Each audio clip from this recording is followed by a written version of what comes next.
Hello everyone and welcome back to Magic at the Movies episode 68, where we talk all things movies, TV shows and anything that takes our fancy that week. Pretty big week this week.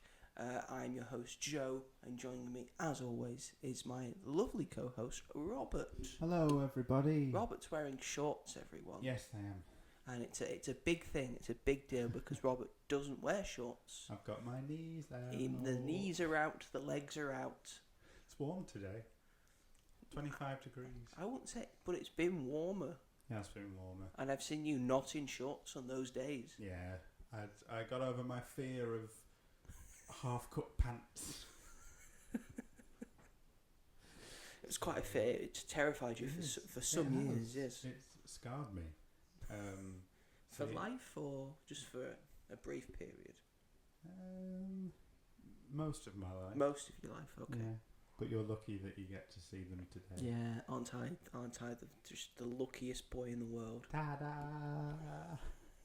They're here. They're here, they're out. They're out. Yep, they're hairy. And knobbly. And very knobbly knees. I need to work out. No, you don't. You're fine. Yeah, your height gets you through everything, so... Hello, not through some doors. Well, just because the world's not designed for you doesn't mean it's not not an advantage. No. I fear one day I will come across a roller coaster that I am too big for. I hope that never happens. It might happen one day. Oh. You might be too tall for It's a Small World. What? No. Might ruin it for everyone else. They get this giant lummox off. Can't see all the people in it. I don't know what's in it. It's a Small World. I've never been on it, but you know. Just a water ride. See, I know it's a water ride, but I don't know all the various things that are going on the ride because I've never done it. Little dolls bobbing up and down. How do you know you've not been on It's a Small World? I've seen the video. You've seen? Okay, well, it's not the same, is it? It's not the same as being It's not there. the same. It's not the same as being there. I tried to get. We could all watch a video of It's a Small World. Yeah. But why would you want to do that? I've Just got the go book. there. I've got the book of It's a Small World. There's a book.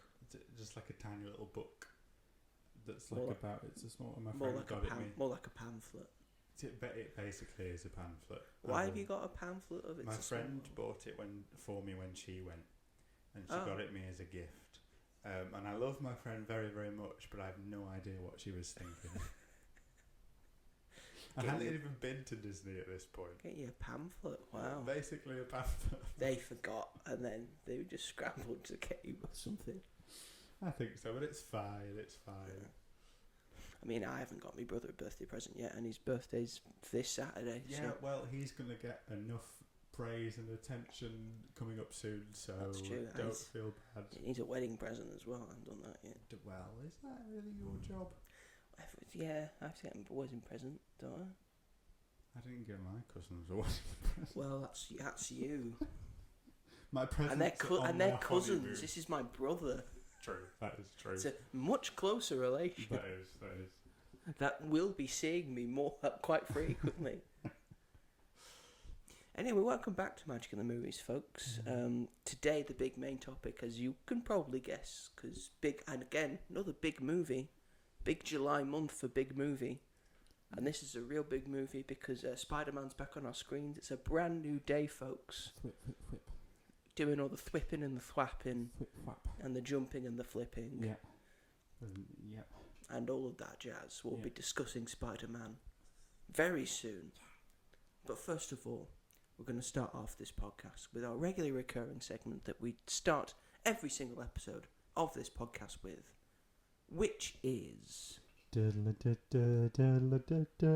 you been up to this week? Thank you, Robert. You're welcome. I am welcome, aren't I? Very much. I'm very welcome to all of the things. Yes, this is the section of the show where we talk about all the things we've been up to this past week, or maybe some of the things that we plan to be up to in the weeks ahead. Whether that's watching a thing, reading a thing, playing a thing, doing a thing, making a thing, seeing a thing, or saying a thing. Yep. All of those lovely things. All of them. I feel a sigh coming on from you. Like No. you sort of held a sigh in. No. For what reason would that be? Not me. Not you. Never you. You know my stance on the saying a thing. We all say things during the week, but no, you don't say things that are particularly. Sometimes you don't say things at all. I once spent 2 weeks without saying a single word to anyone. Really? No. In my dreams, I did. I have dreams of my future life being like that. Be one of joy. You could take a vow of silence, but not for religious reasons. I did that once in school. Did you? I decided to stop speaking. It lasted 3 hours. 3 hours. Okay. Yeah. Okay. So. Yeah, and then because I'd written something on like a piece of paper to say to someone, Yeah. and they said I'd spelt it wrong. Oh. And that made me say, "No, it's right." And then the vow of silence was broken. I had to continue speaking. Very well. Yeah, they got me. Yeah, Damn it. hook, line, and sinker. Anyway, without further ado, how about you, Robert? Kick us off. What have you been up to this past week? What you plan to be up to in the weeks ahead? Yeah, well, I don't have a job anymore. Woohoo! He's free. Yes, free. Finished my old job now. I can say our old job, essentially. We're both free of it. We're both free of it now. It's kind of scary because I am essentially unemployed for about a month. I mean, I do have things lined up. It's not as if I'm like scrambling around for something new to do. But this month is going to feel very weird not having that place. Anything to do, really. Yeah. We can't really talk about it too much, but it was getting pretty shit. Pretty depressing. Worse and worse. You can't progress anywhere. You can't make any more money. You can't. It's run by Gibbons. It is run by Gibbons. You're right. That's how it should be described to people. Being run by Gibbons. Yes. Yeah. So yeah, sayonara. My last shift was very underwhelming. That's what you hope for them to be. Yeah, I just didn't get to say goodbye to the people I wanted to. I think was the main thing. You said goodbye to me. I said goodbye to you, and that was the main thing. But that was a while ago. But you'd left a long time ago at this point. So yeah, but that's done, dusted, ticked off. 4 years done. In terms of films, I watched a film called Postcards from the Edge. Wait. Yeah, what? No, Postcards from the Edge. Postcards from the Edge. Postcards from the Edge from 1990. Postcards or postcards? No, postcards. Postcards. Postcards from the Edge. This is based on a novel by Carrie Fisher, which is loosely based on her life with drug addiction and her relationship with her mother, Debbie Reynolds, who was obviously a very famous star, singing in the rain and other various things. It stars Meryl Streep. Yes, it does. And Shirley MacLaine. And Dennis Quaid. And Gene Hackman as well has a small role. Just in it a little bit. And it's a pretty good film. If you know it's like loosely based on Carrie Fisher's life, I think that makes it a bit more meaningful. The emotional... I can't really explain it. At the end, like you have the emotional third act where things go wrong, blah blah blah blah. I don't think it really comes full circle. But apart from that, Meryl Streep, she's incredible in everything. Shirley MacLaine, it's Meryl Streep. What you're gonna do? Shirley MacLaine is also excellent, and the two have a really good chemistry. I enjoyed it a lot. I've been wanting to watch that one for a long time for some reason. What's it about? So Meryl Streep is an actress who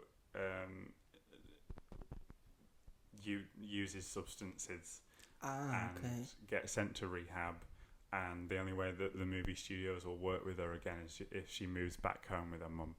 So it's about how like someone who is known for having an addiction and coming out of rehab like rejoins Hollywood essentially, and you go like into their family, like you know how they've ended up like this. But it was very good.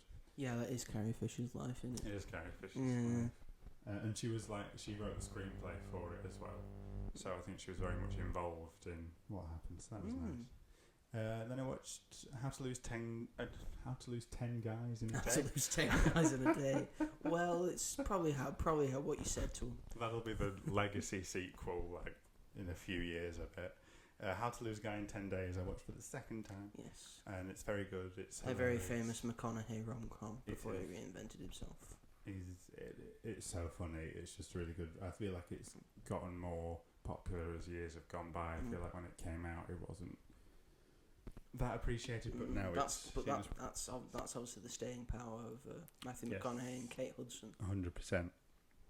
They were in another rom-com. They were in another one, yeah. Together, this was still when in the era where they just got two actors that had good chemistry together and just cast them in different things. Right. You've been in not things. Not just do a franchise of the same thing. Yeah, right. That makes sense.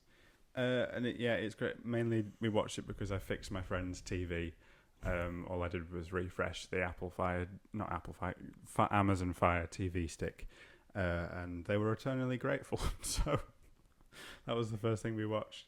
And then as a little bit of homework for Spider-Man Brand New Day, because The Punisher is in that, I watched Punisher One Last Kill just to get a sense of who the character was, because this is coming from someone who's not watched the Punisher TV show. Nope. Not watched the Daredevil TV show. Nope. Not watched any stuff from Born Again. Nope. This is pretty much your first foray into the Punisher. Yep. Because you've not really read any Punisher comics either. I don't think I've seen him in a single thing I've read. You've not read Civil War yet, oh god. Oh, is he in Civil War? I have read he's Civil a War. pivotal part in Civil War. Oh, I might need to reread Civil War. Yeah, there's a certain shot in a certain movie that's from Civil War. Oh, very clever. But yeah, the special that came out this year, One Last Kill. It was interesting, to say the least. I know you talked about it when it came out in May, and I think we're very similar on it. It's just sort of like one big action scene, and he goes John Wick, but it's not quite as good as John Wick, and he's not wearing the costume, so that's a shame. And it's just, I didn't find it a pleasant thing to sit through. I know it's kind of the point because it is darker, but like the thing that happens with the dog in the beginning, and like just watching all these people get like harassed and hurt, I was like, this isn't why I watch Marvel. I know that this is probably like the effects of Daredevil. This is that's the Punisher. Oh right, read that any Punisher comic, it's that. Yeah, I enjoyed him watching him beat the shit out of all these people, and shoot the guy that killed the dog. Yes. And shoot the guy that killed the dog. That was the most important. He had to get his comeuppance. He had to die. Exactly. But I mean, John Bernthal's great. I also found it weird that he was like obsessed with his daughter, but he didn't really acknowledge his son very much. They did a lot of his son stuff in in his own show. Oh, okay. In his first appearance in the Daredevil show, there's a lot of him with his daughter because of the Ryan 1 batch 2 batch. Right. That he says at the end of the time. It was his daughter's favourite book. Right. And then when he got home on like the last night, before the thing, his daughter was like, "Read this to me, Dad." I says, "No, Dad's tired. I'll read it to you tomorrow." Right. Okay. There is no tomorrow. No. God. Which is why he's remorseful about it. Yeah. It's a really great scene in the Daredevil show in season 2. It's like really heartfelt and emotional, and just really encompasses what the character's all about. Yeah. Really. As does in most of his appearances in the new Daredevil show and in his series as well. As does, we'll talk about later in the appearance that he made in another thing. I'm excited to talk about that. But it probably wasn't the best thing for me to watch first of the Punisher. Yes, it's not really I was thinking when I saw you like review it on Letterboxd, I'm like, it's not great homework for Brand New Day, I must say. I think I just wanted to watch because I'd seen Brand New Day before you. Oh yeah. Because I'd watched it on Wednesday, you watched it on like the Friday. Yeah. On the Wednesday, you'd watch one last kill. Like, I don't think you're gonna get anything out of this, really. No, I think I just wanted to watch the last thing that he was in, just to like make sure I was like caught up essentially with. But you really don't need to watch it. I just found that woman, the woman that like finds him and like Marganucci. Yeah, I thought she was ridiculous. Yeah, it's from the comics. Oh, okay.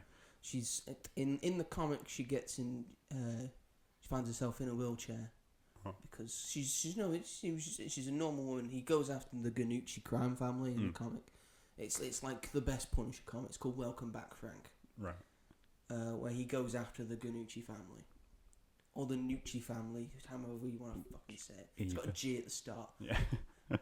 And Ganucci, it sounds more Italian to me. Yeah. Ganucci. She's like sort of the head of the family. And he makes his way through, gets rid of her sons and her husband and all that, and all various goons. Yeah. I guess the point where he gets cornered by her and some of her goons in a zoo. Oh. And he's only got his handgun. He wasn't like planning on doing anything, but he got spotted. Right. So he's got like 2 bullet wounds in him. He's only got like a handgun that's got 6 bullets in it. Right. And he's been like stalked through this zoo. So he just uses the zoo animals as help. Oh. So he dips he trips and dips one guy into a piranha pool. How do you think that goes? He gets someone strangled by a python. And then the last henchman, Ammar Ganucci, he tricks them into going into an enclosure, which he then quickly escapes out of. Then they can't escape out of. And the enclosure in question is a polar bear enclosure. Oh my god. And normally that would be fine if they're just wandering around, but before Frank left, he punched one of them. So now they're angry, and they maul the mob guy, and Marganucci survives. Oh my god. But she has no limbs. Oh, that's right. Okay, that's why. That's why they put her in a wheelchair. It's like a nice nod. That would have been fun to see. Like, that would have been a better special, I feel, like just watching him like Fun House but with a zoo, like take out these. Yeah, that would have been a fun special of just seeing him go through all the various people. That's what they think they probably should have done with the special. But, What it wasn't terrible. It was what it was. And then I watched another Marvel thing after Brand New Day, Fantastic Four: First Steps. I watched again because some of my cousins hadn't seen it, so I went round to their house for a little takeaway night. So we watched Fantastic Four. We had a Chinese, so I had a chicken chow mein because I usually either order that or just chicken fried rice, and then that's me sorted. But yeah, this was my favourite time that I'd seen it. When I wrote in my review that when you don't have all these wild expectations for it, you don't plough any expectations on a thing. Because I think this is what happened because you and I both went to watch it at the same time. We did. We didn't plan to go there. No. At the same time. We were just both there at the same time. Yeah. And I loved it. Yeah. And you were like, yeah, it was alright. Yeah. But I've come to really appreciate it. It's just really good. I think they get, because I'm currently reading the Fantastic Four Solve Everything. And I'm really enjoying it, and I feel like it just gets the characters right. And I wasn't sure about Pedro Pascal at first, but then I was like, yeah, he's Reed Richards, because he gets on my nerves, which he's supposed to do, so. He does in a certain way, yeah. I was like, stop it, Reed. Just get on with it. And the Johnny Storm thing dynamic is really good. It's really good. It's really clever. And Sue's the best. Sue's great. Sue. Just don't read any 60s comics. Yeah. God. The Invisible Woman. I love Stan Lee. He can't write women. It's like the old Christopher Nolan. So we watched, and then we watched the first hour of Thunderbolts, but then we were really tired, so we turned it off, which is a shame. And then I rewatched Wicked for Good because my mum hadn't seen it, and she really enjoyed it, and I obviously enjoyed it just as much as ever. I was sat there giggling and kicking my little legs, and my mum was like, "Stop it!" She was like, "You've seen this 5 times. Why are you so excited?" And talking of all the magic shapes and colours. Me every time Wicked comes on. The wizard. Fuck the wizard. Wonderful. I was actually pointing out like the costumes that I'd seen in person. I was like, seen that. That's Universal, you know. That's Universal. I've got a picture of that. Do you want me to pull it up and show you? Yeah, it's Universal, yeah. Universal UK, there might be a ride, you know. There might be an actual thing, something, you know. I bet they're going to do like a Defying Gravity ride. and because there's a big green roller you can defy coaster. gravity. Because you can defy gravity with roller coasters. So I hope that's a thing, but we'll see. Don't know how. I don't know where the big green roller coaster is. Because I know, like, the big roller coaster that goes up and down like that we've seen in the concept art. Yeah. I'm pretty sure that's a Back to the Future ride. Fingers crossed. There's a green one that, like, goes over some water, like, does a ring, and then, like... That could for sure be a wicked I could ride. see them, like, you know, when she, like, turns with a broom. I could see them, like, trying to do that. I will be there, and I will probably go many, many times if that's the case. If there's a wicked roller coaster, you best believe. You won't be the only one. Nope, exactly. We're definitely going to go when it opens. And Harry Potter is confirmed as well. We're going to have a Harry Potter bit. They would be silly not to. This is 2030 though, you know. Yeah, it's quite a while We'll away. both be at or nearly 30. Oh my god. Will we still be excited about going to amusement park? Even more excited. Oh my god. And speaking of Ariana Grande, she brought out an album this weekend, Petal, which I've been listening to non-stop, obsessed with it. To be honest, as I imagine my sister has as well. Yeah. Took me a little while to get into it. To be fair, I had to listen to it a couple of times to really appreciate it, but now I love it. I think you can listen to it a couple of times because it's something about 36, 40 minutes long. Exactly. I like an album that's that long. Which is it's an old school album length, that really. Yeah, I like an album that's I think the only albums I listen to are that length. And just this morning it's been announced that she's taken a step back from everything. She dropped out of the West End play she was supposed to be doing with Jonathan Bailey. Probably to hopefully eat something. Well, this is the thing. This is that she has stopped because of it. The statement was over public scrutiny, and I think it is horrible. I mean, when I saw the news, I was like, she's at the peak of her career, right? Yeah, she's doing incredibly well. Yeah, exactly. After Wicked, her tour. I imagine because she's still got because Focker-in-Law, which she's in, which is still set to come out. Yeah. Is she going to do press for that? She Maybe probably not. She'll be under contract for it. I think. Yeah. They'll want her to. They'll want her, Robert De Niro, and Ben Stiller to sit with each other and have great banter and. You know, but I felt like she's released a video like a year or so ago saying like I'm happy with how I look and like as long as she's happy with how she looks. Exactly. So it's sad that and like she's on tour at the moment. Like you said, she's got Focker-in-Law coming out. Like Wicked's. It's not even been a year since that finished, and you know her new album's literally just come out, and she feels that she has to take a step back because of how fucking horrible people are. And this is even like people like Jamila Jamil were, you know, Jamila Jamil, who's supposed to be this really big feminist entrepreneur, was like commenting on her music video being like, oh, young girls shouldn't be seeing this isn't the body type we should normalize. But no one's saying it's normal. Not even Ariana's saying it's normal. She's just saying that she's happy in her body at the moment. I understand your point of view. I also understand Jamila's point of view. Yeah. Because, yes, Ariana's happy with how she looks and more power to her. You know, you should be able to look however you want. If it makes you happy, it makes you happy. Mm-hmm. She's, however, a big global star. Yeah. And a lot of people love big global stars and they try to imitate the people that they love. So I think the fear is that if they're seeing someone look the way that certain people look, they may start to do that themselves, which I don't think would be healthy. No. Because in my opinion, if Ariana's happy with herself, that's fine. I don't think she looks healthy. No.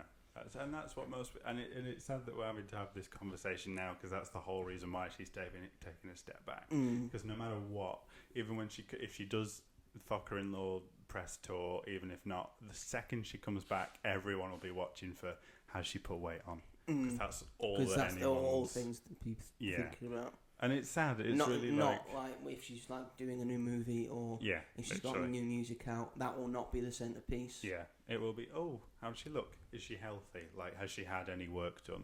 I mean, like she has had some work done, and she's been open about that. But it's just, and the whole thing, like the music video for her latest single, Petal, is about that. Like, how over the years she's been told that like she's done this wrong, she doesn't look a certain way, she's tried to change it and it's still not right, and like the anger that comes with that, and here we are. So just wanted to get that off my chest. I just feel sad that someone so talented and just the kindest soul, you know, who's just like up for anything and whatnot, feels like she has to step away from her career because everyone's just constantly like, you don't look the way we think you should. So I love you, Ariana. And I also watched so much shit, Steven Spielberg's War of the Worlds. Yes, you did. Not Ice Cube's War of the Worlds. Has there been a good adaptation of this? Who knows? On screen, anyway. Oh, yeah, because I was about to mention the Orson Welles. Yeah. I think I was lucky enough to do the theatre experience in London when that was a thing. That was amazing. Like they used like VR and practical sets and actors. It was so, and the music that's been created for that is just, and that was a great example of taking a concept like an alien invasion and making it feel so unique and just nothing like you'd seen before. And I know that experience was after Spielberg's War of the Worlds, but it's just quite a bland film that doesn't really have anything new to incorporate into the genre anyway. I think the whole like, oh, bad dad doesn't really get on with his kids, but then has to go through this massive horrible thing to then appreciate him by the end. Like that's just very boring to me. It's also not good era Tom Cruise. Like, No, this is a Tom Cruise that no one really liked. Tom Cruise, he wasn't doing the best stuff. Oh, great! They've put him in it, and it's probably stuff like this that probably made him just stop doing anything except Mission Impossible. Yeah, literally. In a sense, yeah, we really just got him to do something else, really. Yeah, it's not big franchise. Yeah, that's it. Oh my gosh, yeah, he's not really been in something. Yeah, like can't that wait for Digger. Yeah, Digger looks great. Looks great. But yeah, it just wasn't. I don't know. Like, obviously, you expect things from Spielberg, and there are elements there, but I don't know. It's like if you look at Jurassic Park, and they're very similar in terms of like disaster. You look at Disclosure Day. Exactly. Which is another Spielberg sci-fi. Yeah, so much better. And for some reason, it's got like lower scores on like Letterboxd and stuff, but whatever. People don't know what I'm about. I didn't like the son character. The fact that he wanted to like go to war. It's odd. I was like, no, I need to go. Let me go. And then like, obviously, it doesn't end up happening. But it's like, what do you think you're gonna do at this moment in time? What do you think you're gonna do? You don't have any gear on. You don't have any weapons. You have nothing to offer. You have nothing to offer this world. Your sister really needs you right now. Yes. So that was odd. And just like the first scenes of the alien attack are just very. They've not aged well in terms of like CGI. It's very much like a fuzzy, blurry sort of mess of people. Best it's ever looked. Yeah, true. I guess so. It's better than a PS3 cutscene. Yeah, true. In a 2025 movie. Very true. But yeah, I wasn't a fan, and I'm a fan of most things. So it was a little bit disappointing. But yeah, that's everything. Yeah, not one of Spielberg's best. No, definitely. And it's a shame because I feel like people would have been really excited for him to grab a hold of that very famous book. So, but it's a shame. Maybe if he'd have done it in like, because a lot of versions are period pieces, maybe he would have been better suited for that. But who knows? If he'd said it in the time period where the book came out, then maybe it would have done better. It would have. More people would talk. Most of them want to say it. I think every War of the Worlds film has been set around the time where the film came out, right? Which I think does not help. God, Ice Cube. Anyway, that's everything I've It's watched. you. It's you. It's you. All this crap's going. Oh, Oscars. Yeah, so that's me. That's all I've done this week. That's all you've done that's this all week. I've done that's this quite week. a bit of stuff, I would say. Well, it's just me sat in my room like a loner. How about Best way to be. Yeah. I'm normally stuck in this room like a loner. That's true, but this is a very nice room. I try. You do. I try. So what about yourself? What are you? What about myself? Well, first off, I'll talk about the fact that I finished the story for 007 First Light. Yes. It's completed. It's done. I'm doing some extra little bits that they have you do. They've got like an extractions and operations sort of thing, and they're adding more stuff to it. Good. So as the months go on. Right. Just like I think they're adding new bits to.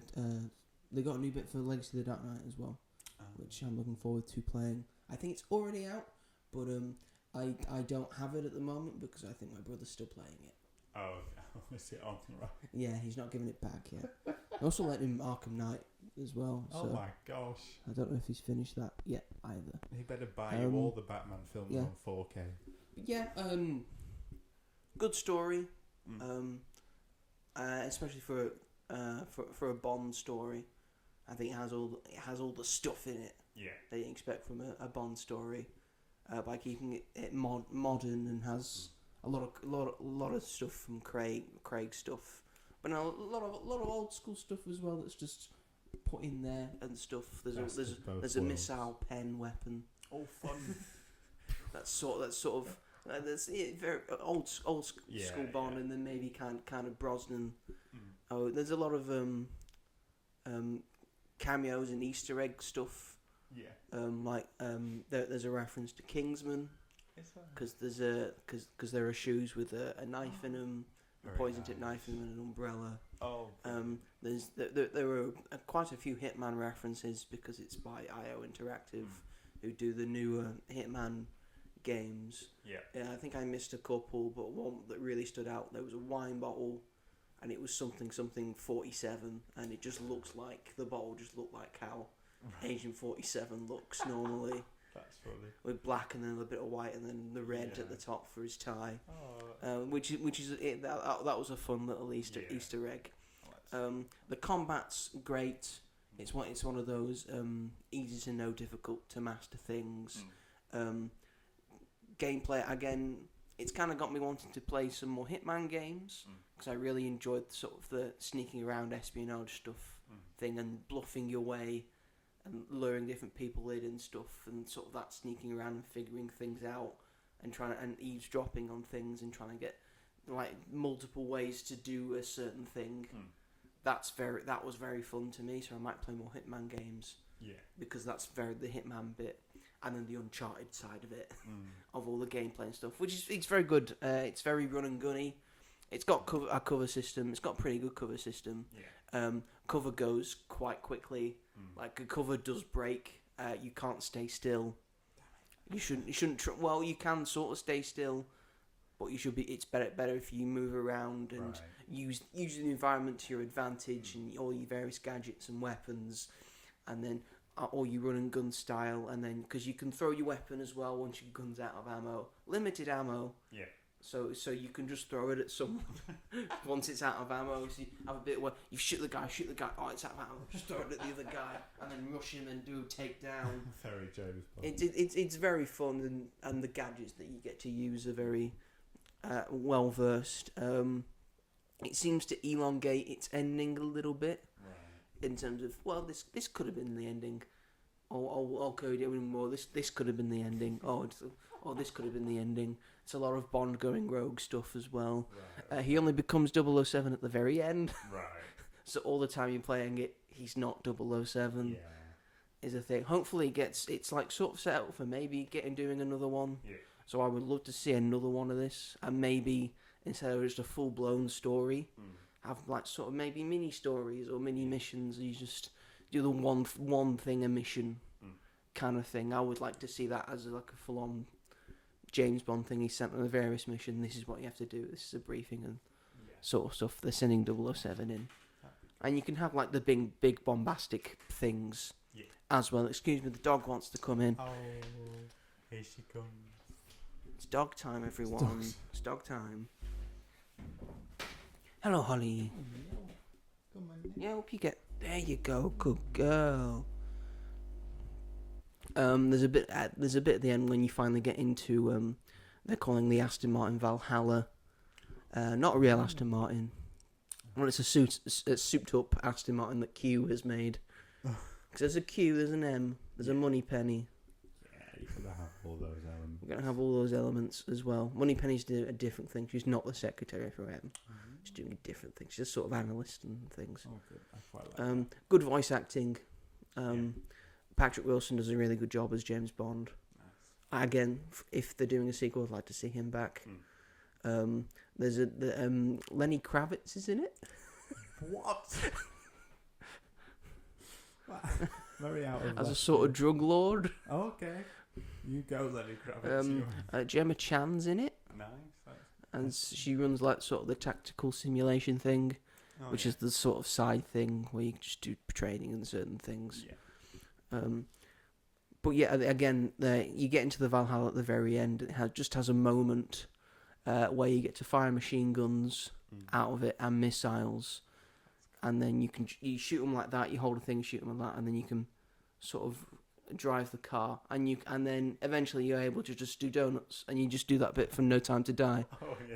As the theme music from that bit in No Time to Die starts playing, the dun dun dun dun dun dun dun dun dun dun dun dun. I was like, this is cool, and there's barrels that are exploding. I was like, yeah, I am James Bond. I'm being reckless abandonment with an Aston Martin. I am James Bond. The way it's intended. The way it's meant to be. But yeah, just a very solid. I really enjoyed it. Good. Hopefully they do another one. Yeah, I'm sure. Cause I think it's done very well. I think people really like it. Yeah. Do another one. I think you're right. Because I think they're still doing bits. Like they're still adding bits to World of Assassination for Hitman. Right. Like a lot of celebrity stuff. Like they've done an Eminem one, Okay. where Eminem has hired Agent 47 to kill Slim Shady. Funny to be fair. It makes sense. Yeah. It makes sense. But yes, I finished all of that. In terms of films I've been watching, I watched just last night. I watched because it was on. I watched Night at the Museum. Oh, very nice. Blast The from the past. one starring Ben Stiller as the security guard for the National History Museum in New York. It's also got Robin Williams in it, and Rami Malek, Yes. Owen Wilson. Yeah. Oh, that's mental. Who else? Is Bill Hader in it? Bill Hader is not in it, I don't think. Okay. Who's with? Steve Coogan's in it. Ah, In the first one, Dick Van Dyke's in it. Yeah. Young, very young, spry Dick Van Dyke from 20 years ago, when he was in his 70s. Yeah. Goodness me. Still looking quite spry in this as well. So You still got he's it? got the moves. Yes, I remember watching this when I was a kid. It came out in 2006, so I watched this when I was a kid, and I adored it. When I was a kid. I watched it last night, Yeah. and I just remember thinking, this does not hit as well Oh no. for me. The jokes aren't landing. I remember this having more. Right. Am I remembering stuff that happened in the second one? Maybe, but I don't think there's enough to this for it to be enjoyable for me in the modern day. I think maybe it's just the overused trope of divorced dad trying to reconnect with his son, as this does use. And it's the nostalgia of being a child and watching things. And I was 6 years old, so every film was good. That's it. Yeah. That's why I haven't watched Alvin and the Chipmunks since I was like that age. So Maybe we should do that. See if that's held up. Let's have a marathon of all four. Yeah, I remember the third one not being great. Chipmunks. I did not watch the fourth. I remember I saw all of them in the cinema. Aren't you lucky? I am. But Robin Williams is great as Teddy Roosevelt, and still just the idea of it is still great. It's fun. It's a fun little film. It's got. Yeah, I feel. It was never part of my childhood, but it was for quite a lot of people, and a lot of people are like, "Yeah, it's like the best thing ever," and I'm like, I think it's all right. I wouldn't say it's like great, but I understand why people enjoy it a lot. But yeah, for some reason I don't really understand the whole Night at the Museum craze. And they did two more. And they did two more, yes. There was an animated film? Yeah, it came out like a couple of years ago. No one watched it. Oh, God. Because it's pretty much fallen off by that point. But yeah, and then because, to start off this month, because we got a pretty much anticipated movie that's coming out near the end of this month in Coyote vs. Acme. Yes. That we're both very much looking forward to. Yeah. I thought, why not go back to the original and best live-action animated movie, which was Who Framed Roger Rabbit? I thought you were going to say Tom and Jerry. No, why would I say Tom and Jerry? Because that's a great piece of cinema. 2D animation live-action thing. Oh, yeah, of course. In a sense. Holly, make your mind up. Are you in or are you out? I've changed my mind. No, because she's going to squeak again. She's going to do the squeaky thing, and then you're going to want in again, aren't you? Go away. That's good girl. I guess you're right. Good girl. Yeah, this every frame of this holds up. Really? I feel. The fact that it's got an old-timey aesthetic. It's set in 1947. All the cartoons have a 1947 characteristic and style. They've given Mickey and all the Disney characters their looks from the 1940s. As for the Warner Brothers characters like Bugs Bunny and stuff, just the way that this was done is astronomical. Yeah. And it's directed by Rob Zemeckis, who likes doing weird shit. Yeah, he does it. And he does a lot of weird shit. He experiments with the genre. Sometimes that doesn't work out. Not usually nowadays. Sometimes you can do a sci-fi like Back to the Future and it works great. Sometimes you put a camera in just one place and just leave it there and you think and think you've made a movie. Sometimes you make some really ghoulish animated characters by mocapping them all. Yeah. But I still quite like Polar Express. You do you. But all the amount of effort that went into making this movie, astronomical. Like all of the animated characters holding physical things, and because they're all on like poles and wires and stuff, and then they add the animation in as well. So people are animating over all of that, painstakingly animating all of that stuff. The amount of legal stuff I imagine they had to rigmarole to get any of this to work and have the Warner Brothers characters in a Disney movie with the Disney characters, and then because of that having share equal screen time, which is why you get Donald Duck and Daffy Duck having a piano off like in the middle of it, and then you have Bugs Bunny and Mickey Mouse both together at the same time. Yeah, that's cool. When I was a kid, that blew my mind. Yeah.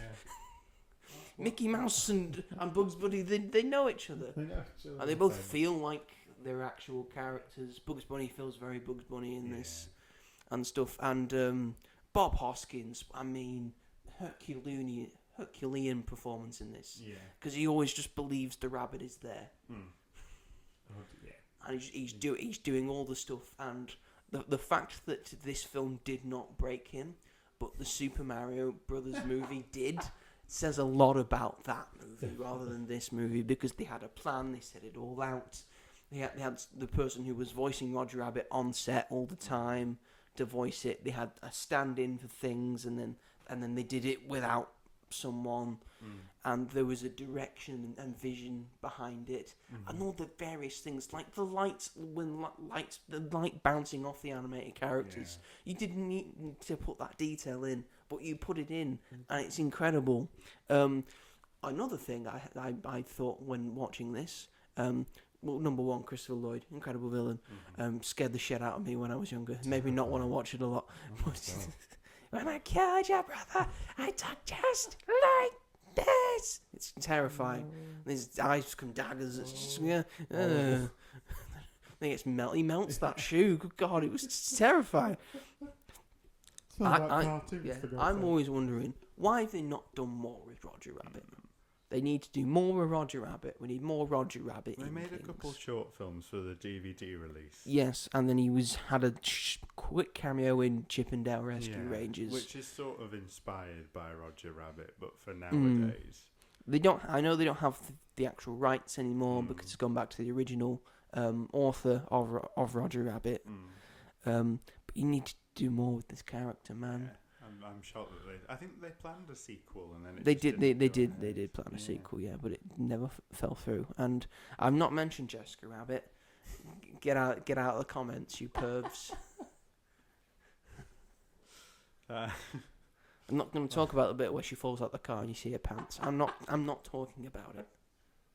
It'll have to be like re-edited or something. Mm-hmm. For the... Maybe there's a reason I like redheads, but you know. Maybe. Maybe it's just because they're drawn that way. Of course. Well, I don't know. Can't help it. She can't help it. And I really like the car as well. The car's fun. Yeah, just a great movie. In terms of other things that I've done, in terms of reading things, I've got through 2 comic books while we've been away. One was a limited comic run called Spider-Man 94, which is a continuation of the 1990 Spider-Man cartoon show. Right. Spider-Man, radioactive, that one. And it's just a continuation of that show, giving him some new villains from the modern day of Spider-Man, before they'd even been created, when the show was going out, and takes the character in an interesting direction, also being faithful to what happened in the show. It's 5 issues. It could have been a little bit better. I think a little more to it. There's more drama to it than actual action. Right. I think it's still a bit of an enjoyable read. Yeah. But I got more out of the other comic that I read this past week, which was Batman White Knight. I got this in a compact comic form. And it's essentially it's a limited, it's like a full on story that was 9 issues, I believe, when it first came out. And it's essentially set in an alternate universe that's sort of similar to the actual Batman universe, where the Joker goes sane. Essentially, he pills himself up, and he becomes Jack Napier again. Neither does Batman, and that's where the calamity ensues, because Joker becomes Jack Napier again, and then he sort of gets himself out of court and pleads his actual case, where you don't have anything on me really, because all the murders that you say are committed, they're just hearsay, and Batman's just telling you that's what happened. So he gets himself out of court that way, and then he starts campaigning against wanting to end corruption in the GCPD that he believes is there, and then to stop vigilantism like Batman, who just has a Nightwing and Batgirl. No Robin. There was a Jason Todd, and there's a thing up in the air about that, of is Jason Todd dead or not? That's the thing. Of did Joker kill him or not? What did happen? Oh god! And the whole thing. And then Batman's becoming more ruthless and going sort of off the edge of certain things, being tormented by this, and that's not helping the situation because he's just getting more violent and out of control. And then sort of Jack Napier just running rings around everyone, essentially, and just showing that all the good he's actually doing for Gotham. But some of it was using nefarious means and all that, and it all coalesces into the idea. The book's really all about the idea of insanity and doing the same thing over and over, and the relationship between these two characters and how they're yin and yang, but which one's the yin and which one's the yang? It could change depending on anything, really. And the idea of the Joker's psyche and what it took to make him snap, and then what it takes to bring him back, and all that. And does Gotham need Joker just as much as it needs Batman? And sort of fighting for certain things, and gets deep into the sort of the Wayne things, and maybe they were colluding with Nazis, and And apparently Mr. Freeze's dad was a Nazi. Oh my goodness me. I mean, it wouldn't surprise me that the way he's had some sketchy backs. The art is gorgeous. It looks incredible, and I really like Batman's suit. He's got a sort of collar on it. Oh, fun. Sort of like Gotham by Gaslight. Yeah. It's a really cool Batman outfit. Little flair. It just gives it a little something, Just gives it a little something. Adds a bit of spice. But again, another really good look at the relationship between Batman and Joker, which I think it's really worth reading. That sounds very intriguing. And there's a whole thing with Harley Quinn as well. Fun. Immediately going to buy that. Because there's two Harleys. There's two. There's two Harleys. You can never have too many Harleys. Well, it depends which one you want. Oh, okay. That's in Lady Gaga.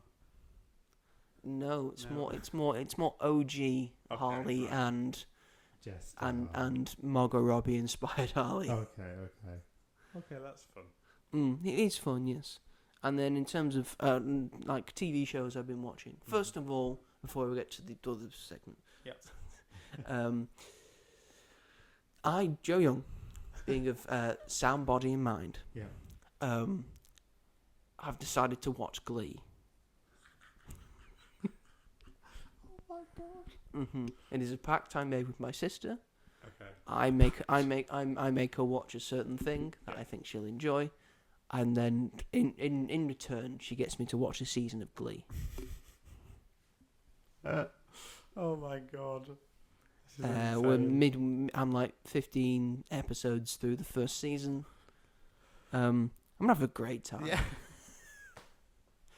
Must be said, I'm having a great time. Isn't it the most bizarre show? It's the most insane, bizarre show I've ever seen in my life, and it's great. Who's your favourite character so far? I don't know any of their names. Who's the guy in the wheelchair? Artie. He's my favourite. He's your favourite. He's great. He's got a great singing voice. Yeah. He's got pizzazz and style. He can play a guitar. Yeah. His penis works, as he said. By the way, just letting everyone know. Letting his penis does work, so everything's fine. Oh, and like the covers are really just great. Yeah, the covers. I mean, the music is what you're here for, Yeah. and to do all the singing and stuff, which is what I get the most out of. All the drama behind it. Oh my god, there's so much drama. There's so many things happening all at once. Yeah. Some of it's a bit. Yeah. Some This is not a perfect show. No. It has holes. I mean, in the first episode, the teacher literally walks into the boys' showers and watches one of the students whilst he's singing naked. But yeah, it was 2009. And the whole thing with the PE teacher, I mean, she's just a Trump supporter. But she would never support. She would never. She would vote for herself. She's an icon. She would. I love Sue Sylvester. Yes, problematic Miss queen. Sylvester, yes. She very much through a lot of episodes is carrying it. Yeah, she's we've just had the Madonna episode. Oh, fun. Where she steals the fucking show with Vogue. Isn't it so good? Oh my god. They do the full Vogue. Oh. It's great. Will Schuster, I hate you. Made me gag when I first saw it. Oh, I'm so glad that you're enjoying it. Yes, I mean, again, has some holes, but I think it's great for representation and for saying that it's okay to be different. Yeah, definitely. And who cares if you're a loser when you're having fun. Yeah. And, singing's cool. Singing's cool, no matter who you are. Yeah, no matter who you are, you can sing. I mean, it seems a bit counterintuitive that all these people saying that I hate Glee Club and who wants to do all this when they're all really good at singing. Yeah.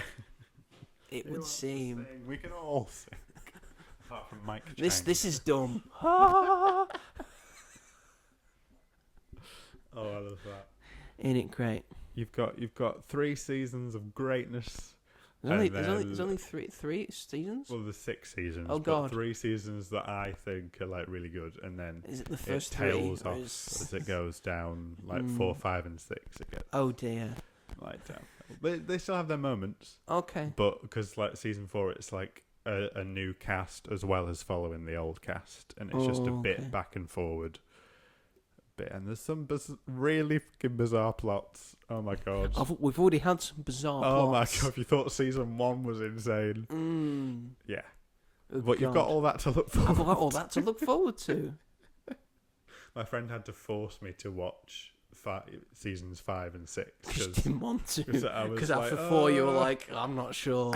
like, you've got to finish it. I was like, I know, but there's so much crap I've got to get through. I mean, I watched every season of Gotham. I think I can get through 6 seasons of Glee. That's your version of Glee. And season 6 is half the length, so you know. Exactly, and it's worth it for the last episode. So at least you hope. Last episode is good. Very emotional. I hope. And then the last 2 things I want to talk about. Yes, 2 things. 2 things is coming into our sort of regularly recurring segment within a segment, which is Joe's multi-week marathon.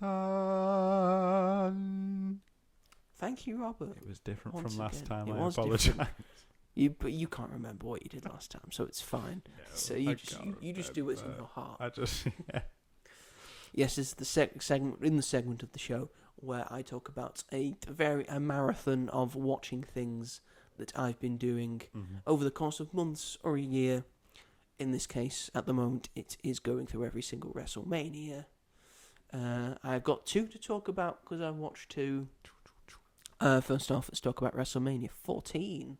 Where we left off, WrestleMania 13, in the main event, which shouldn't have been the main event because Sid was in it again, versus The Undertaker. The Undertaker won, and in the undercard it was Stone Cold Steve Austin versus Bret the Hitman Hart submission match.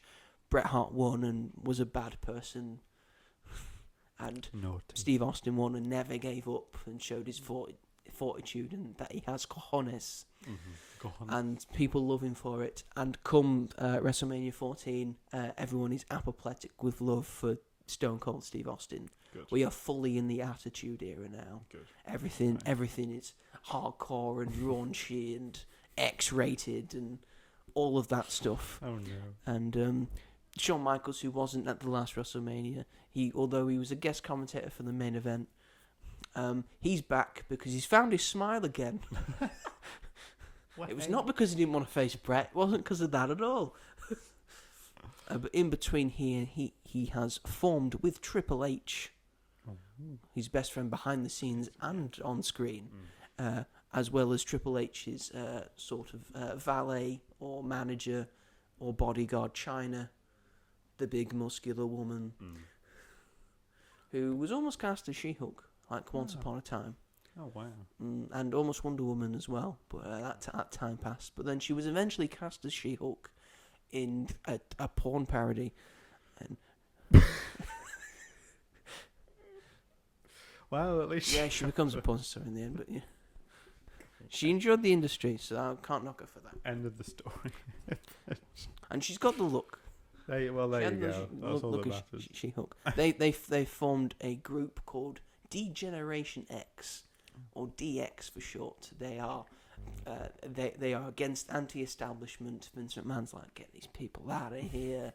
I don't want any of this. And he's also dealing with Austin as well, who hates him, and he's been given a stunned multiple times by Steve Austin. Yeah. The Rock's coming into his own as well. Oh my god. The Rock's the Intercontinental Champion. Oh. He's doing really well. Here he comes. He's become The Rock now. He keeps calling himself The Rock. He's got the third person stuff down. This is when The Rock has formed and stuff. And then, DX are taking control. Bret Hart's reforged the Hart Foundation. And he's anti-America because America hates him and he hates America, but he loves Canada. So when they're in Canada, they get cheered. Oh, good. But when he's in America, he gets booed. I love that. 'Cause he is being a dick. He is a dickhead. And DX, if you don't know DX, you'll know what they're inspired. Because I don't know if you've heard the word suck it or heard the popular word suck it. They're the ones that popularised saying suck it. They also invented the crotch chop. People doing that and saying suck it. That's DX. Oh my god. That's the influence of professional wrestling. I can't believe I'm learning where that came from. Yes, and so they're saying "suck it." Austin's putting his middle fingers up at everything. The Rock's speaking himself in third person, and Brett's like, "What the fuck's going on?" Go to Survivor Series 1997, the Survivor Series before WrestleMania 14. This is important context. I will get to WrestleMania 14 in a minute. Where you have Shawn Michaels versus Bret Hart for the world title. Don't ask me how how they got it off Undertaker. I don't want to talk about it. Actually, it's not for the title. It's for the number one contendership between Undertaker and Shawn Michaels for the title in the first ever Hell in a Cell match. You've seen like the second ever Hell in a Cell match, which was Undertaker Mankind. Yes. So Michaels wins that Survivor Series. It's Bret versus Shawn in Calgary, Alberta, Canada, which is Montreal, Quebec, Canada. Right. Very important. It's in Montreal, which is Bret's hometown. So very important. Bret's getting cheered, and at one point, Shawn Michaels puts Bret Hart in the sharpshooter, his own finishing move. Yeah. And then a couple seconds go by, and then the ref calls for the bell. Bret didn't tap. Bret didn't say, "I give up." But what Bret had done is not sign a new deal with the company, and he was the current champion at the time. Oh my god. And WCW was getting bigger, like a sort of rival promotion, and taking all of Vince's big stars. Right. He'd taken Hogan, he'd taken Macho Man, he'd taken Roddy Piper, he'd taken like some recent new stars like Diesel and Razor Ramon. So he could not have that of him signing a deal with WCW as he's the world champion. But Bret said, "You know what? We'll have it a double disqualification because I don't want to lose to Shawn. I'm not doing that. I'll just hand it to you next night. I will do that for you." Vince couldn't take the chance, so we did what's now known as the Montreal Screwjob, Right. where he thought, if Bret doesn't want to do business, I'm going to have to do business for him. So he made the referee ring the bell and just took the title off Bret. And Bret was apoplectic with rage. He tore up everything in the ring. He spat at Vince. Backstage, when Vince tried to confront him, he knocks him out with one punch. Oh my god. Jeez. I mean, you can sort of... Yes, a lot of things happened. Yeah. But that's led to Shawn Michaels now the world champion, going into WrestleMania 14. And now Stone Cold Steve Austin is the number one contender. Can he get the world title? It's a pretty good WrestleMania, this. You've got a light heavyweight championship match. That's a pretty fun, bit high flying and stuff. Triple H is defending the European Championship against Owen Hart. Oh, he's winning the championship. I can't remember. Goldust is back. Oh yeah. But he's got a new squeeze now. Luna Vachon has joined him, and he's not calling himself Goldust anymore. He's calling himself the artist formerly known as Goldust. And they're in a mixed tag team match against Mark Merrow and his wife at the time, Sable, who had gotten very popular in the WWE and was like a big female star. I mean, women having a wrestling match. It's been a while, hasn't it? Yeah. But the only reason she's quite popular because it's the Attitude Era and she has big breasts and a big ass. Not because she's good at wrestling. No. And she's not good at wrestling. Oh, okay. Although she does have a very good power bomb. Well, at least she's got that going for her. We have The Rock versus Ken Shamrock in an Intercontinental Championship match. The Rock retains by disqualification because Ken Shamrock goes insane. We have Cactus Jack and Chainsaw Charlie. Cactus Jack is Mick Foley, the guy from the...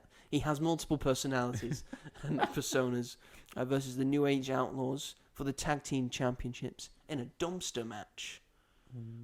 First team to put the other team in a dumpster wins. And Cactus Jack and Chainsaw Charlie win, but are stripped of the belts the next night because of the wrong dumpster rule. They didn't put them in the dumpster that was out in the ring, so they're saying, "Oh, well, we're gonna have to distribute the belts." And then the two big matches going into Not the main event, Stone Cold Steve Austin versus Shawn Michaels, and the one that had a lot of story behind it. Because I mentioned Hell in a Cell, the first Hell in a Cell. Yeah. Shawn Michaels versus Undertaker. At that match, it looks like Undertaker's going to win. But then near the end, bursts of flame come out from the entrance, and out comes Undertaker's brother, Oh my god. Kane. And Kane rips the door off the Hell in a Cell, tombstones the Undertaker, and Michaels wins. And we learn the backstory of Kane and Undertaker. Of there was because they lived in a mortuary. Oddly enough, because he's called the Undertaker, and there was a fire, and their parents burnt in that fire. And Kane believes that Undertaker set that fire. Evil. And killed their parents, and thought he killed Kane as well. I don't believe he'd do that. He's such a precious boy. Yeah, but Kane's alive, and he's wearing a mask and red because he's all scarred and stuff. Eventually, we find out that he wasn't scarred at all. But at this point in time, he is scarred, and using magical powers and fire. Oh my god. And looks like they're going to rekindle it at one point, but at the Royal Rumble, Kane turns on him, puts him in a casket, lights it with kerosene, and sets the casket on fire. What is it? So before this, Undertaker would vow, I'm not going to fight my brother. I will not fight you, Kane. But that was a last straw. Because now he has to come back from the dead, as the Undertaker likes to do, and say, all right, Kane, it's on. It's on. Trying to burn me alive. Trying to burn you alive. You don't want this, but I'm going to give it to you. So they have a big match, and Kane dominates the Undertaker for most of this. He puts him through a table. He keeps hitting him with choke slams. Yeah. He's about the same size as the Undertaker. He's using his own moves against him. It's Undertaker has to fight from underneath to really, get a hold on it. Eventually, the Undertaker, he's throwing punches. He's getting his own moves in. By the end, he gets him up for his tombstone. Bam! 1, 2, Kane kicks out. Hits him with a second tombstone. Kane kicks out. He finally hits him with a third tombstone. Undertaker, it took 3 tombstones to beat Kane. He's got competition. And Kane almost kicked out. He kicked out at like 4. Yeah. Oh my god. And then Kane's up before the Undertaker. Yeah. So as well. So Kane's a monster. This is prime Kane we're seeing right now. And then the main event, Stone Cold Steve Austin versus Shawn Michaels. Going into this, the year before, Austin had a match with Owen Hart, and during a botched move, Austin broke his neck. Yikes. He came back. He actually won, had to finish and win the match. He came back eventually. It wasn't the worst, neck break you could have. But he did break his neck and was paralysed for a few minutes. And also going to this match at the Royal Rumble, Shawn Michaels had a match with the Undertaker. It was the same casket match where Kane set him on fire. Yeah. During the match, Undertaker throws Michaels over the top rope, and then Shawn Michaels' back hits the casket, giving him a very serious back injury, where after this match, Shawn has to retire for about 5 years. Oh, I'm not and they think he's retired for good. Yeah. So these two, not the best going into it. And there's a special enforcer for this match. One Iron Mike Tyson. Oh, hello, Mike. To get some, notoriety, get people looking at it, and give Mike Tyson something to do while he's suspended because he bit that guy's ear. Flipping heck. Looks like Tyson's on the side of DX. He's got a DX shirt on. Right. Triple H and China get banned from ringside. It's a fairly standard match until the very end when Austin finally hits the Stone Cold Stunner. The ref's down at this point. There's been shenanigans. Austin gets into the cover. Mike Tyson comes in. 1, 2, 3. Austin's the new champion. Tyson screwed over DX. He's switched allegiances. Austin's now the WWF champion. And he's going to be for quite a few times Oh. because of all the hot potatoing they're doing in this era. You They're have it, moving yeah. on to WrestleMania 15. A lot goes on in WrestleMania 15. There's just a lot of shit happening. So much. I think that I'll get to the sort of the main matches. There's a match between Mankind and the Big Show. He's a really big guy, like 7 foot tall. He's very Andre the Giant-esque. Right. And this is a match for who's going to referee the main event. At this point, Vince McMahon's gotten completely insane in terms of trying to screw over Stone Cold Steve Austin. And has eventually got The Rock as his corporate champion. Right. The Rock's the corporate champion. He's for the corporation. He's Vince McMahon's golden boy. This is the guy I want on all the posters. Damn it! And Austin's the anti-establishment, the anti-hero. Everyone loves Austin. Yeah. Mankind does win the match by disqualification, but it looks like he gets like sort of put down by Big Show. So it looks like he's going to be stretchered off, going to a local medical facility. Nearby. Spoilers, he does come back for the main event eventually. There is a match with... Goldust is back. Keeps coming back. He keeps coming back. Can't put him down. There's a match between Kane and Triple H. It seems for the love of China. Oh, okay. Because sort of China went to the corporation who Kane's a part of, apparently. Yeah. And betrayed DX, which is now grown with, like, it's got X-Pac, a guy called X-Pac and the New Age Outlaws in it now. And Triple H is trying to win her back. Right. And he wins the match because China screws over Kane, but it's seen as a good thing because DX are a good thing now. And they're back together. Right.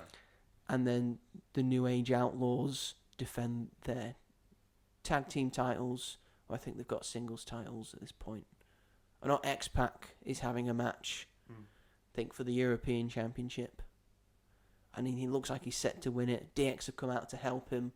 Or have they? Because Triple H and China screw him over. And join the corporation. Oh, always the corporation. Always the corporation. Triple H is a dick. And soon to be the big man on campus soon. We have, and then before the main event, we have another notable match. There's another Hell in a Cell match. Oh, And guess who's in it? Yeah, The Undertaker, who's gotten very dark. Oh.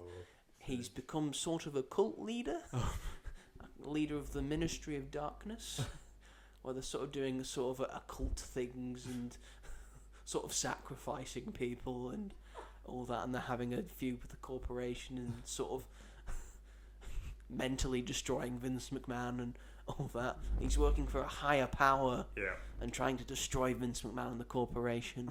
And it doesn't make sense later because it turns out that the higher power is Vince McMahon himself. It's a whole thing. It doesn't make sense. But in this match, he's facing the enforcer of the corporation, the Big Boss Man. And they're having a Hell in a Cell match. It's not a great Hell in a Cell match. Sort of meandering and stuff. The real thing for this match is that some members of the Ministry of Darkness come down from the ceiling. On top of the Hell in a Cell, they put a hole in the cell. This is after the match is over. Undertaker's won with a tombstone and stuff. Right. And then they throw a rope down. It's not just any rope. It's a noose. Undertaker puts the noose around Big Boss Man and then tells his acolytes to raise the Hell in a Cell. The cell starts rising. Boss Man gets up. Oh no. And then they hang the Big Boss Man. We see a murder live on television. He wasn't actually murdered, but I'm amazed they actually did it properly, sort of, acting trickery and stuff. But it looks like they actually hang the Big Boss Man. Get hell. Yeah, it's odd. Imagine all the health and safety meetings. Yeah, he couldn't do that today. No. And then we get to the main event. The Rock versus Stone Cold Steve Austin. The two big stars of this generation, really. Yeah. Two big names. Everyone knows who these people are. At this point, this is not the first time they've wrestled, but this is the first that is of what is considered a trilogy of their WrestleMania. Right. They wrestle each other at WrestleMania 3 times, and they're considered like big matches. The Rock's going in as champion. Stone Cold the challenger, and there were a lot of shenanigans in this. There are so many goddamn shenanigans. It's Shenanigans City. It's 1999 WWF. It's just shenanigans everywhere, but everyone loves it. Yep. And all that. Vince McMahon tries to make himself the referee. Shawn Michaels comes down, who's now the commissioner of WWF, and says, "No, I'm getting a proper referee. You're all banned from ringside." Rock and Stone Cold have pretty much just a brawl, really, just around the arena. One ref goes down. Rock can't win. Another ref goes down. Austin can't win. A third ref goes down. So Vince's like, I'm going to have to just ref this, all right? That's fine. Austin stuns Vince. Mankind makes a miraculous return. He's down there. Austin finally hits The Rock with a final Stone Cold Stunner. 1, 2, 3. He's the new WWF champion. Once again, standing tall. Oh my gosh, will he ever be defeated? Yes. Spoiler alert. By the end of this year, his neck got really bad. So he had to ruling. By that point, he'd also lost it and gained it again multiple times. Hot potato! I told you this. Yes, they wrote him off TV by hitting him with a car. So when he returned, there was a whole thing of who ran over Austin. Oh my god. So yes, that's WrestleMania 14 and 15.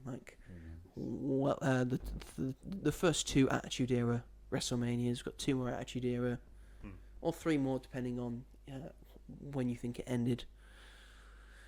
Yeah, aren't you excited to hear about the rest of it? But yeah, that's me. I've talked enough. I think it's time to get to the real meat and gravy. Meat and gravy of this show. Because Spider-Man, your friendly neighborhood Spider-Man, is having a brand new day. Oh my god. Spider-Man's back, baby. Yeah. Everyone has missed him. Yep. The first Spider-Man movie since Across the Spider-Verse, which came out 3 years ago. Dang. That was quite a while. Yeah, and the first MCU Spider-Man movie since 2021 with No Way Home. Yeah. This is a brand new team behind Spider-Man. It's directed by Destin Daniel Cretton, who did Shang-Chi and the Legend of the Ten Rings, which people really like. Mm-hmm. He also did Wonder Man recently, behind Wonder Man, and that's really good. Yeah. And it's unfortunately been cancelled after it was renewed.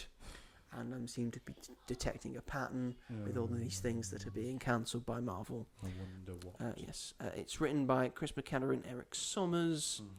Mm-hmm. It stars Tom Holland back as Spider-Man or Peter Parker. Yeah. They're both, really. Is he one or is he the other? He's both. He's both. Zendaya is back as MJ, someone who doesn't remember anymore. We have Jacob Batalon back as Ned, who also doesn't remember anymore. We have Sadie Sinkers, who I'll never tell. A mystery. John Bernthal is here as the Punisher. It's a PG Punisher. Yes. Still sort of works, though, I will say. We have Trammell Tillman in this as sort of a head of damage control. Yep. We see Mark Ruffalo also in this as the Incredible Hulk. And then some other people in it that I will not spoil yet. This had a budget of $225 million, which is $25 million less than The Odyssey, which we talked about a few weeks ago. But you see everything on screen, I feel. Yeah. I think the budget matches the production that went into it and the stars that are in it. Yes.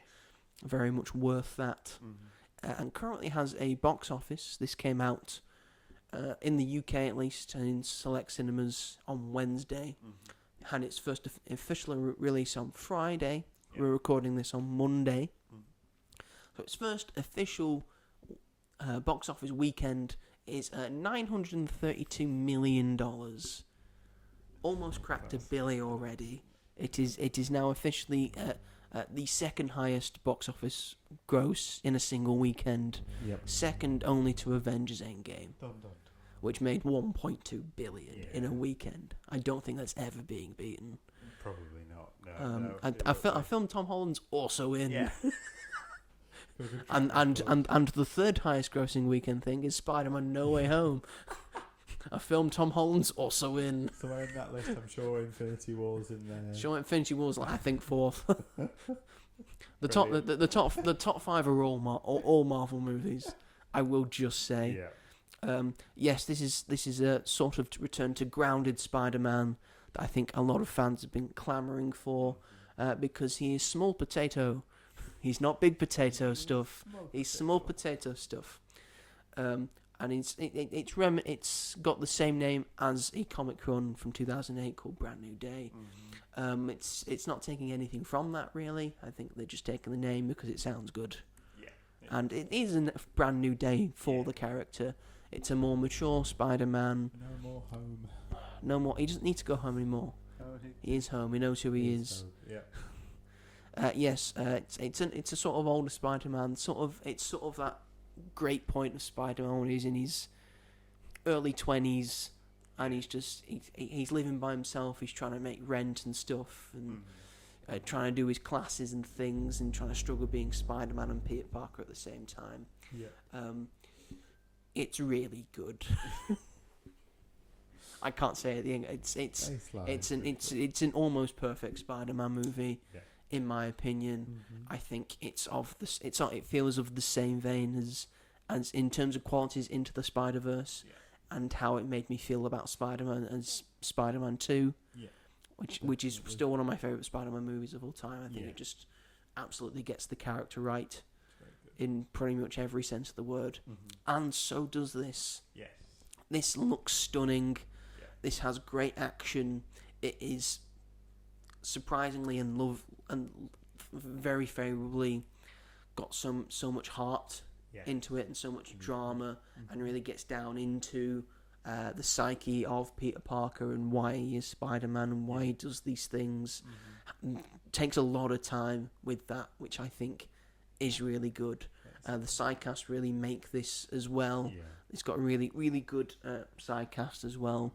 I like the villain in this, in both senses of the word. I think it's used very well. Tom Holland, I think, after this, he's now been Spider-Man for 10 years.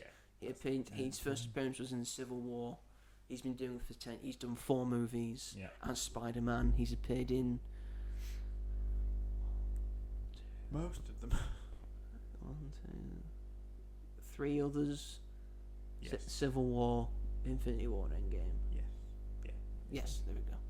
He's been so I think he is Spider-Man at this point. I would say. Can't really think of anyone. I can't think of anyone else who has. No one's done the role for this long, and then I don't think anyone encapsulates Spider-Man and the character of, but not just Spider-Man, but Peter Parker. Like Tom Holland has. Oh it's unmatched. Yes, really. and they will never let him go. No. Sony's never letting him go. Sony's never letting go of the Spider-Man property. Because hopefully they're finally coming around to the fact that maybe we should put Spider-Man in our Spider-Man properties. Doesn't have to be the same Spider-Man, but do Spider-Man stuff. Yeah, please. Yes, it's nice to have Jacob Batalon and Zendaya back as MJ and Ned. They still feel the same but grown up. As well. I really like where Ned's character's gone. Definitely. It's really good. MJ feels the same but sort of different, sort of grown up in a certain way, which is great. We'll get into spoilers in a minute. We'll have a non-spoiler section and a spoiler section. Sadie Sink's character, I think, is great. And I think she does a really good job with it. She's incredible in this. I really love John Bernthal as the Punisher in this. And just the fact that sometimes he's in over his head and doesn't know it. It's really nice to see Mark Ruffalo in more things as the Hulk. Really nice to have the Hulk in this. And very much the Hulk is in this. It's not been like the Hulk since Infinite Not even in Infinity War, was he? Since Ragnarok, he hasn't been the Hulk. Oh my god, nearly 10 years. And we didn't have a lot of him in Infinity War. He was in like the first 5 minutes, and that's it. Yeah, but isn't the whole thing in that he can't get him to come out? But he has that bit at the start where he fights Thanos, and Thanos just tanks him. Stuff, and I quite like Trammell Timlin. He doesn't make a big impact, but I think he's pretty good in this as well. And then we will talk about some other people in this as well. Those are my thoughts. Yeah. What are your thoughts, Robert? It's great. It's really good. It's in my opinion, it's his best Spider-Man today, just because it does feel. I feel like I love No Way Home, as I talked about I think last week, but I feel like a lot of that was nostalgia bait, and this is a totally there's more to it than story. Nostalgia bait, but there's a lot of nostalgia. Oh bait. yeah, of course. There's a reason why people love it so much, because it's nostalgia bait done right. I adore it. Yeah, but it's created even more hype, and it didn't have to do the nostalgia bait thing. So I think it just lent on the fact that people love Spider-Man. Exactly. And they've just done a very good Spider-Man story. Yeah. And also, having Sadie Sink be a mystery character also, I think, made people want to see it more. I think having the Hulk in it as well, is exciting, because we've not seen him properly for a while. And last time we saw him was She-Hulk. And he's massive. Yeah. He's huge. He's huge. Oh, my God. And like you said, Punisher's great. I think the emotional stuff hits really well. I think it hits the best it ever has done. You feel there's just so many moments where you're like, oh, that's so fucking sad. Oh, this guy's nice. Look, he really is Peter Parker. Literally. It's just very well done. Destin Daniel Cretton should be allowed to have any character he wants. Yes, I think he's going to be the new director of the MCU. I think just his style works really well with this, and the fact that he's 3 for 3 now in terms of the projects he's done, in terms of making them both accurate to the comics and then fun as a movie. Yeah. I mean, who knew that Shang-Chi was going to be as good as it was? Yeah. And then Wonder Man is such a wonderful surprise that how wonderful that show actually is. Yeah. And then being given the reins of Marvel's biggest property. That just transcends Marvel itself. There's Marvel and then there's Spider-Man. Yeah. Just like it's DC and Batman. Yeah. Essentially. I don't want to say he could have fucked it up, because it's very difficult to fuck up Spider-Man. As we've seen from the movie track record. Yeah. Most of them are very watchable. I think all of them are very watchable, and all of them have their fans and are quite beloved. Yeah. Everyone does, even the ones that aren't as well regarded, still have a massive fan base. I'm talking about Spider-Man 3 and Amazing Spider-Man 2. Yes. They're still very... especially, yes. Yeah. But this just stands out, I think, as obviously everyone was excited for it, and it's very much met people's expectations, if not exceeded them. So that's very nice.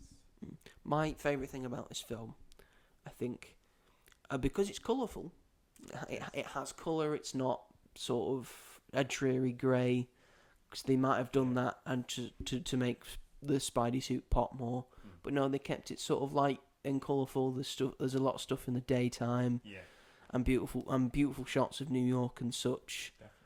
Definitely. But I think the suit still pops. It's the best looking spider suit of all time. Yeah. Feels very comic. Just keep that. You don't need to do anything with it. No, don't need any. Just keep that. I don't need anything else. We don't need any nanotech. We don't need any. What I really, really loved about this film, it was like just stepping into the pages of a comic book. Yeah. This is 100% just like issue 12 to issue 15 of a comic book run of just stuff that would happen in an Amazing Spider-Man comic book. Yeah. Of just, because you have special guest appearances in comic books all the time. Yeah. And there are special guest appearances in this of people that are in the MCU that just embeds in the MCU, which really helps. But then it's not done for nostalgia, or not done to get cheap thing, because it makes sense. Yeah. Of course, these people, because they live in New York, everything's connected. Of course, they'd be around here and stuff. So that's what I particularly loved about it. Yeah. It felt the most comic book Spider-Man movie all time without just doing a comic run. Yeah. And it's still doing its own thing, Definitely. which is great. All the best of all the worlds, and it still very much feels like an MCU film, but in a very good way. Very much so. Shall we get on to spoilers, I guess? So yes, overall we think this movie is great. Go see it if you haven't. Go see it if you haven't seen it already. Before we spoil it. Yes. Yes, because we are going to spoil it now in 3, in 2, in 1, and go. So yes, Sadie Sink is Jean Grey. You were warned if you're still You here. were warned if you're still here. You were warned. Yes, there were rumours about what Sadie Sink's character was, and she's been very hush hush about it. She's very good at it. She just has not let anything slip. Better than Tom Holland. Everyone's better than Tom Holland, except maybe Mark Ruffalo. Yeah. But they don't have him on press tours anymore. Yes, Sadie Sink is playing Jean Grey. There was rumours about her playing maybe the actual Mary Jane Watson, or maybe a different character. Maybe she's Gwen Stacy in this, and they're turning it around because Gwen Stacy's now the redhead. But again, Jean Grey sets up a lot for, I guess, the Mutant Saga, which is the next one we're going into. The first well-known named mutant that we've had, sort of in the MCU. And I guess that she will be the Jean Grey of the MCU. And then will probably be in the X-Men movie. As will Samara Weaving, who's been cast as Emma Frost recently. There were rumours for all the others, but those are the 2 confirmed ones, really. I think we have. Cyclops lovers. What is Cyclops going to do? And also maybe Wolverine. Because if Cyclops goes the one way, then Wolverine's got in the offing. Also in this, we have cameos and stuff. Who has a sort of prominent role by Marissa Tomei, who's back as Aunt May, in flashback things and stuff. The best Aunt May. And a gravestone. Yeah. Sad. We see the gravestone a lot. Yeah. And then also in this is Florence Pugh, back as Yelena Belova, the Black Widow. Oh my god. Who has an office in a spa. Yes. Oh my gosh. Me and my friend were slapping each other when she came on screen. The fact that she was in a pool. Oh my god. She has a very good scene with Spider-Man. She says, "Get in the pool," or we're not having a conversation, and then Spider-Man has to get changed. So he's just in his boxers, but the mask stays on. Yeah, the mask stays on. So another good thing about this is they have the real importance of him trying to keep his secret identity. Exactly. He has the mask on quite a lot in this. Or else the last film's just pointless. Yes. Which I really like. Yeah. Other than making it important thing of him having the mask on.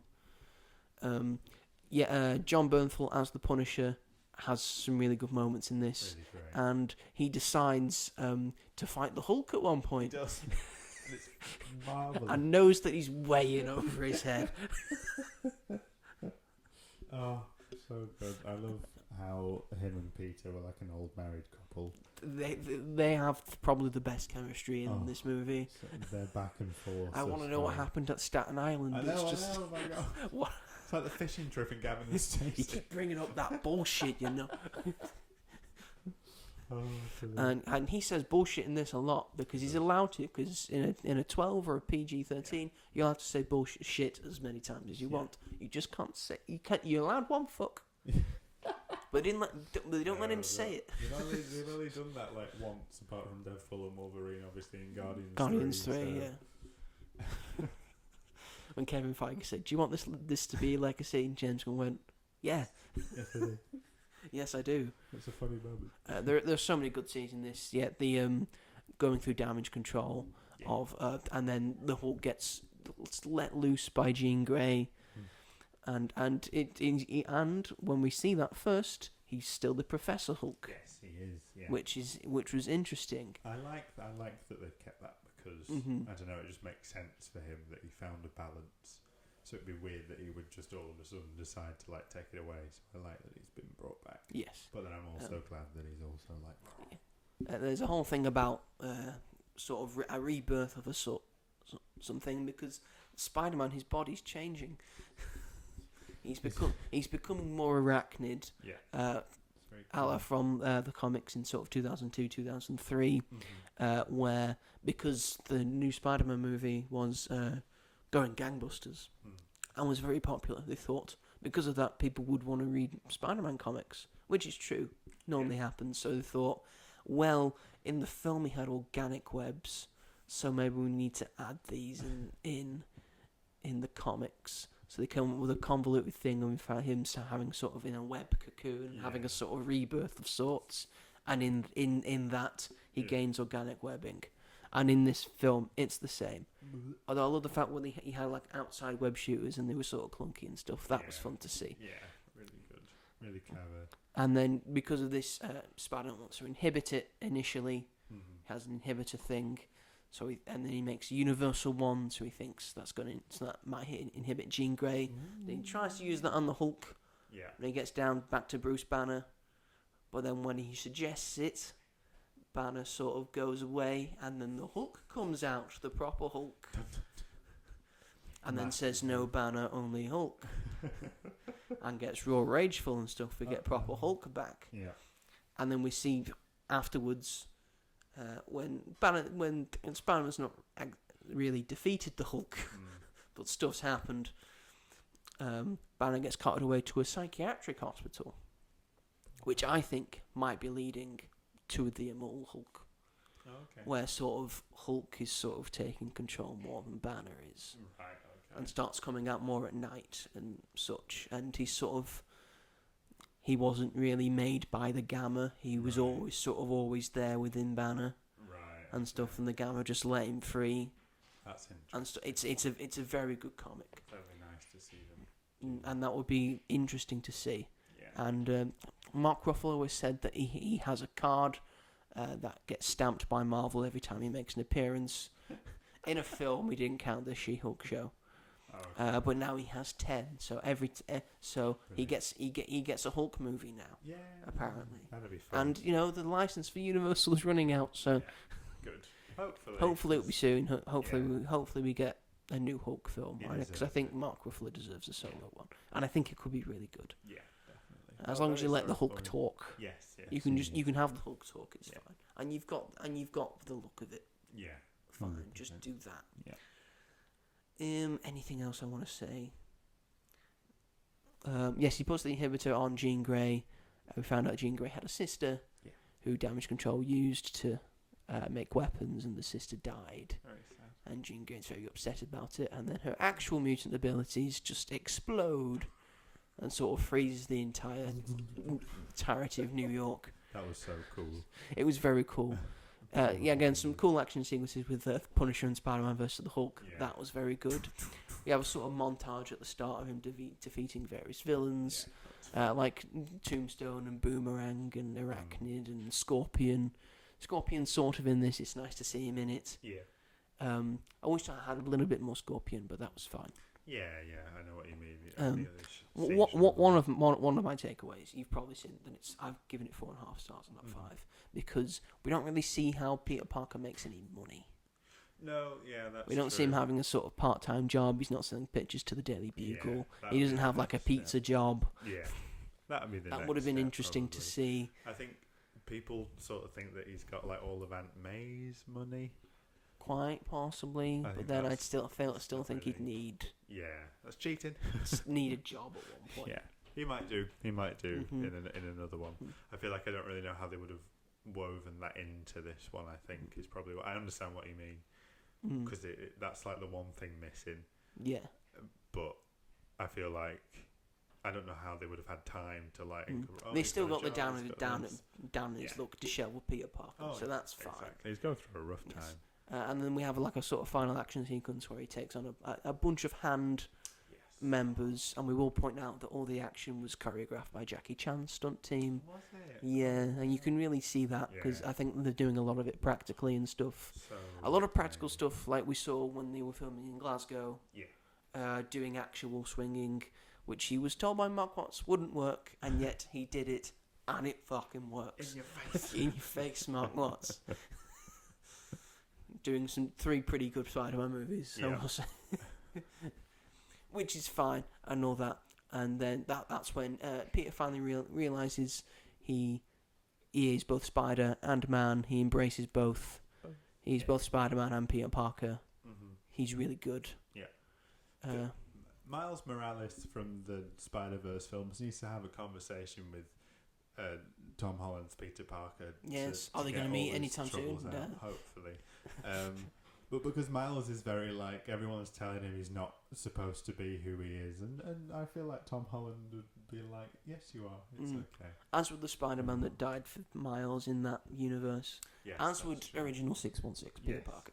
I just want Miles to be okay as well. I want Miles to be okay. We also sort of have Miles Morales in this, I want to say. Because there's a little kid that gets saved from being hit by a car by Spider-Man, and he goes, "You okay, kid?" "Yeah, you're okay." I feel Tom Holland's put that in because he said, "Oh, that little kid from Iron Man 2, that was Peter Parker." Maybe we can have a sort of similar thing with this. Let's say that's Miles. Okay. I hope they hurry up and make him like college. It could be. It might not be. I just think. I mean, it's a fun idea. I think it's a potential that could be. Yeah. Miles Morales. There's other spider people as well. Because when he's first learning his organic webbing things, he says, "Okay, organic webs." Peter 2 had them. He was cool. Yeah. So he's mentioned that film still happened. Yeah. It's great. And then we have a final collecting thing when Spider-Man gets shot. Yeah. Accidentally by the Punisher. Well done, Frank.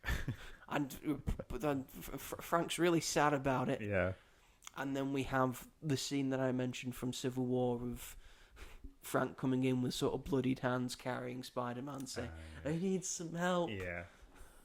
And then I think we have a lovely scene near the end that just pretty much makes the movie of all these people that love Spider-Man and him and Peter Parker just standing around it saying, "Oh, I am loved. I do have a meaning.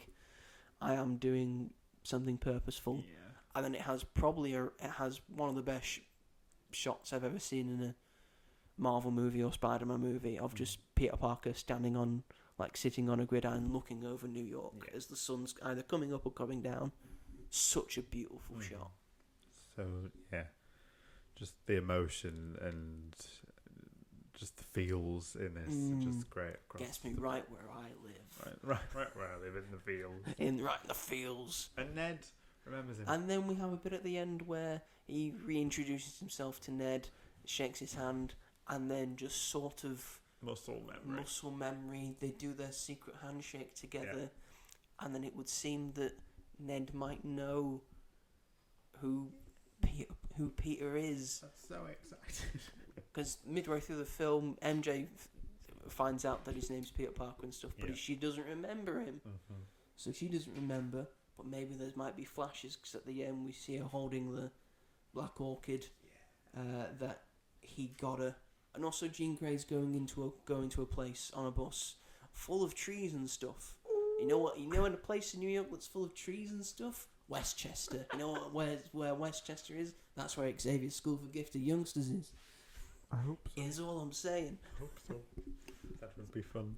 I'm saying so, and then we will just mention there is one post-credit scene, and it's very much post-credits. Yes. There's no mid-credits. There is a post-credits. It's like the final thing. It's after all the studio logos. Yes, even it at is, the which end. is very odd. Yeah. What, is that Pascal one? Pictures, was it finished? It's not very much after. But in the film, Ned has created a Spidey tracker. Alternate Ned. Sort of like in the Insomniac games, where you can track where Spider-Man is and what's he been up to and stuff, and all that. So we see a screenshot of someone's phone of the Spidey tracker, and it sees that Spider-Man's in New York, but then it says Spider-Man's moving. It pans out to the Earth, moves past the moon into a sort of dead space. We see a sort of glitch, a la Into the Spider-Verse, or a sort of different thing. Yeah. And then it sees Spider-Man. Oh, he's in space. What's he doing there? Why is he in space? Do you have theories for this? Because I have two theories. I feel like it's Secret Wars. Because of what happens in the comic that I've read that Doom creates. zone, the world. Which is also the same as the original Secret Wars. Yes. A battle world is created, and they get like flung off into. I feel like it's that, so something must happen. But what I thought was that the tracker was like people telling you that they'd seen him, and then it was tracking him that way. So I didn't really understand how they knew that he'd gone from there to there. But I don't think they were thinking too much into that. I think they were just finding a cute way to do it. I have two theories for it. One is very much the first one I thought of was this will be Secret Wars. This will be because he's not confirmed to because Tom Holland Spider-Man's not confirmed to be in Doomsday, nor is any Spider-Man confirmed to be in Doomsday. So I think he's probably going to be in Secret Wars, and then that's Tom Holland Spider-Man being whisked away onto Battle World to do all the Secret Wars stuff. Yeah, that we think might be happening in that film. We don't know. Doomsday's not out yet. We've not seen it. I think that probably is the theory, or another prevalent theory that was brought up to me, and then I sort of thought about it. I think this could also be might be it, because we also see a sort of glitch outlet into the Spider-Verse, and it's also in space and stuff. So maybe it's not Tom Holland Spider-Man that it's tracking. Maybe it's a different Spider-Man. Maybe it's Tobey Maguire, who is heavily rumoured to be in Doomsday. That's a good point. It's going out of one universe and into another. Very possibly. Could be very possible. I think it's a short post credits, but I think it's a decent post credits because it gives you ideas. It gives you like theories of what could be happening here. Yeah. And it's almost definitely setting up for something. And someone that I saw it with had already seen it the day before, and they were like, "Oh, we don't need to watch the post-credit scene. You can just like Google it." And I was like, "No, just because you've seen it doesn't mean I don't need to see it." All right, I'm sat here. I'm seeing it. I'm having a good time. I want to see what I don't care if how small it is. Oh, anyway. And just one thing I want to mention: I had a great screening, full of people. It was packed. On the Wednesday evening, everyone was reacting to all the things they were reacting to. There was a lot of no, a lot of women in there as well. So women kind of like Spider-Man too, and probably just Zendaya. It was a lot of Zendaya fans, I imagine. That's fine.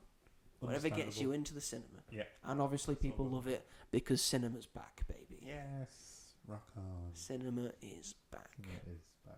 Very much true about that. Probably $2 billion movies that have come out this month. Yes.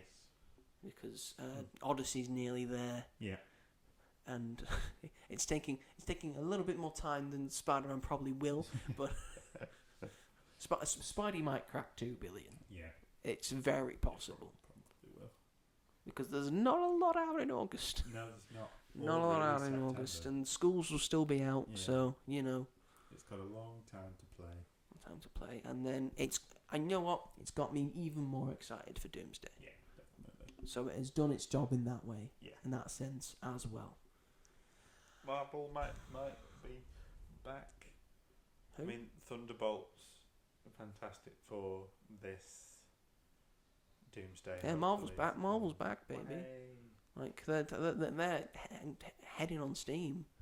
We just got Vision Quest to not be shit. I think which we've seen nothing for. I've seen the pop figures for them and they look interesting. But we haven't had a trailer, we haven't had any things, which isn't normally a sign of we're confident with this. But it's meant. But they carried on with it and they made it after all the big things. Yeah.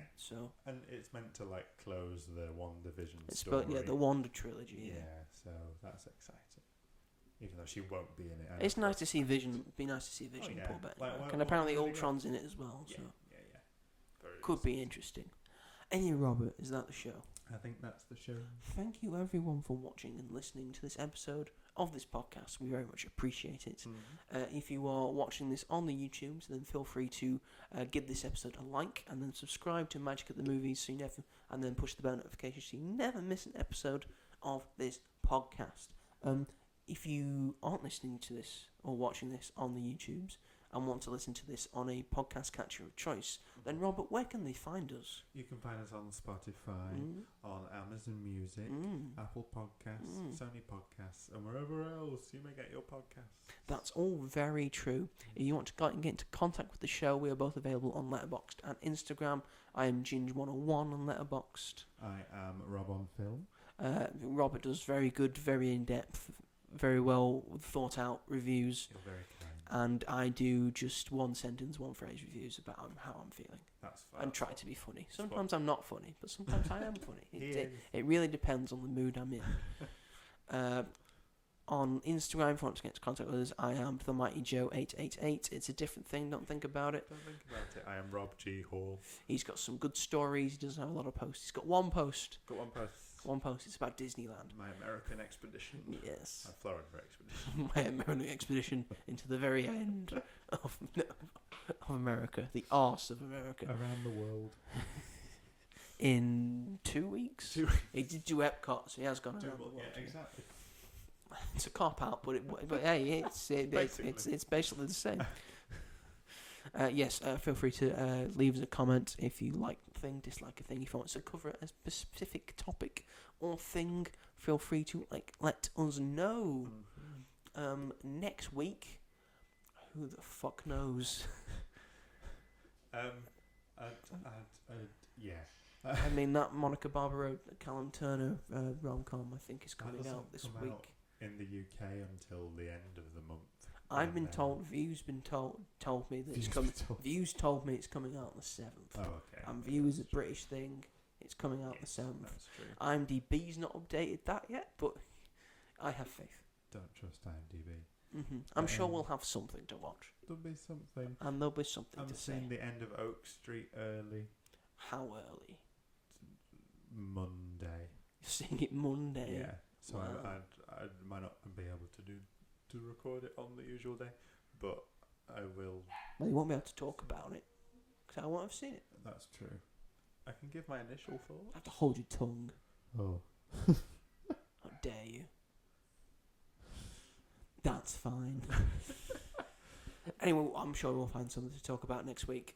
Thank you everyone for watching and listening, and we will see you all in the next one. Good. Bye. Goodbye. Spider-Man. Oh, it's Spider. Does whatever a spider can. Spins a web. Any size. Catches fleas. Just like flies. Look out. Here comes the Spider-Man. Have you heard Michael Bublé's version of it? Yes, I It's have. great. It's It's the best version. Spider-Man 2, right? Spider-Man 3. Spider-Man 3. I think they just did another sort of rock thing for Spider-Man 2, like Nickelback for the first one. Oh my god. And they say that a hero can save us. I'm not gonna stay here and wait. I actually don't think it was Nickelback. I think it was just Chad Kroeger. I think he did it by himself. It was odd. Anyway, thanks everyone. Take care. Keep thwipping. Keep thwipping.